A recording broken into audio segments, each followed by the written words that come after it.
On May 15, 2026, a judge in India's highest court called a generation of unemployed young people cockroaches. 10 weeks later, that same generation had a government minister's resignation letter in hand. This is how an insult became a movement. It happened during a routine hearing. Chief Justice Surya Kant was hearing petitions about advocate designations, the kind of case that never makes the news, but somewhere in his frustration with frivolous lawsuits and online grievances, he reached for a comparison. Unemployed youth, he said, were acting like cockroaches, parasites of society, attacking public institutions through social media and legal filings. The next day, he clarified himself, said he meant people with fake degrees, not the country's youth as a whole. But it was too late. The comment had already found the people it wasn't supposed to be about. Because this wasn't really about one remark. It landed on top of years of frustration. Impossible entrance exams, a shrinking number of government jobs, and a growing sense that the people running the system had contempt for the people trying to get into it. One person decided to take the insult and keep it. Abhijay Dipki, 30 years old, a political strategist who'd cut his teeth working digital campaigns for the Aam Aadmi Party, launched something the next day. He called it the Cockroach Janta Party. The name was a direct jab at the ruling party. Same structure, same rhythm, Janta Party, just swapped for the thing they'd just been called. The tagline was blunt, voice of the lazy and unemployed. There's a reason that image works. A cockroach isn't just something people find disgusting, it's something that survives anything you throw at it. Poison, darkness, collapse. For a generation that felt written off, that was the point. Dipki didn't do this alone. He built a small core team. Saurav Das, an investigative journalist who'd been in the streets before during Delhi's anti-pollution protests, and Ashutosh Ranka, an IIT Kanpur graduate and former McKinsey consultant, who left management consulting to write policy demands for a party whose platform was, on paper, a joke. The growth wasn't organic in the old sense, it was engineered. Dipki used AI tools, ChatGPT, Claude, to draft the manifestos, build the graphics, get the whole operation standing in days instead of months. Anyone could join. You'd get what they called a swarm ID, a digital membership card with your name, your city, a scannable code.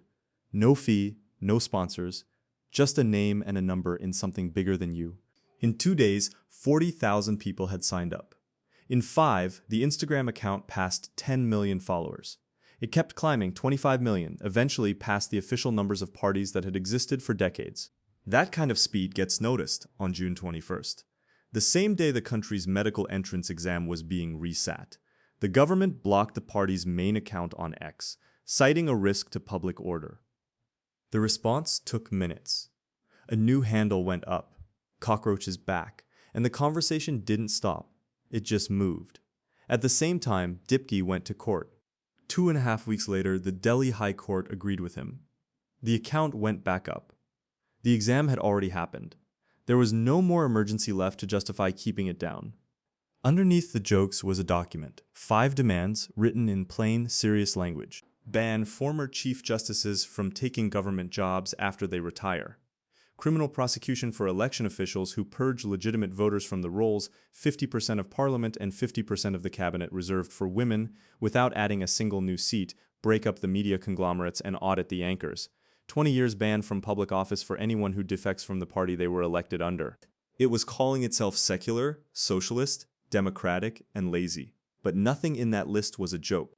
The thing that turned this from a meme into a movement in the streets was an exam. On May 3rd, over 2 million students had sat for NEET, the test that decides who gets into medical school in India. Reports of leaked papers and scoring errors followed almost immediately. The government cancelled the results and handed the investigation to the CBI. At least 12 students who'd been affected died by suicide. That number is the reason this stopped being funny to anyone. Sonam Wangchuk, an educator and environmental activist already well known in India, sat down at Jantar Mantar and refused to eat. 26 days, he called himself an honorary cockroach.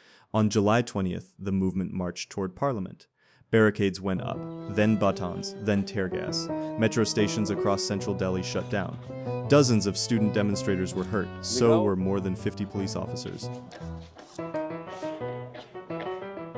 आ जाओ 20 जुलाई जंतर मंतर सुबह के 5:28 हो रहे हैं confirm करो पार्थ हाँ पे सब ऐसे करो ना कैमरा से ऐसे करो गुड कैमरा पर्सन पार्थ लकड़ी की नहीं, फाइबर की हैं, ज़्यादा घूमती हैं और ज़्यादा लगती हैं, एरोडायनेमिकली ईजी होता है ना।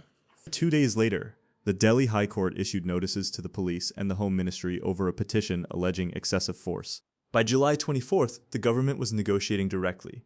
Compensation for affected families, changes to how exams get secured. But CJP's delegation held the line on one thing. Education Minister Dharmendra Pradhan had to go.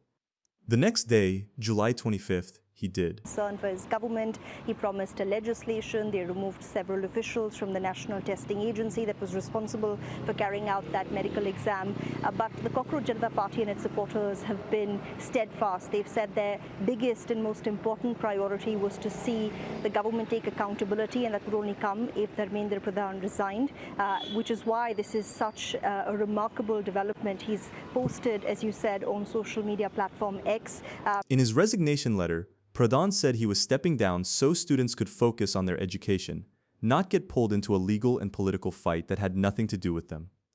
At Jantar Mantar, Dipki stood in front of the crowd that had built all of this from a phone and told them what had just happened. We have done it!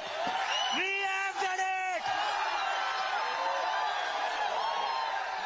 Dharmendra Pradhan ने resign कर दिया है।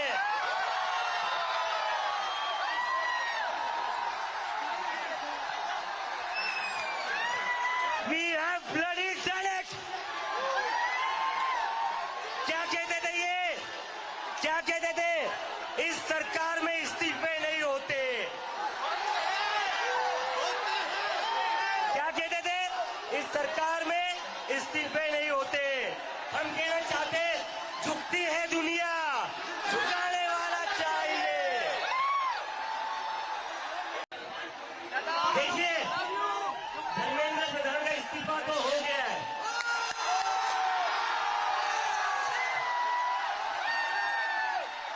और ये इस्तीफा गवाह इस बात का, अगर आप लोग डरेंगे नहीं, अगर आप लोग इस सरकार के सामने झुकेंगे नहीं, तो अच्छे के इस्तीफे ले सकते हैं हम।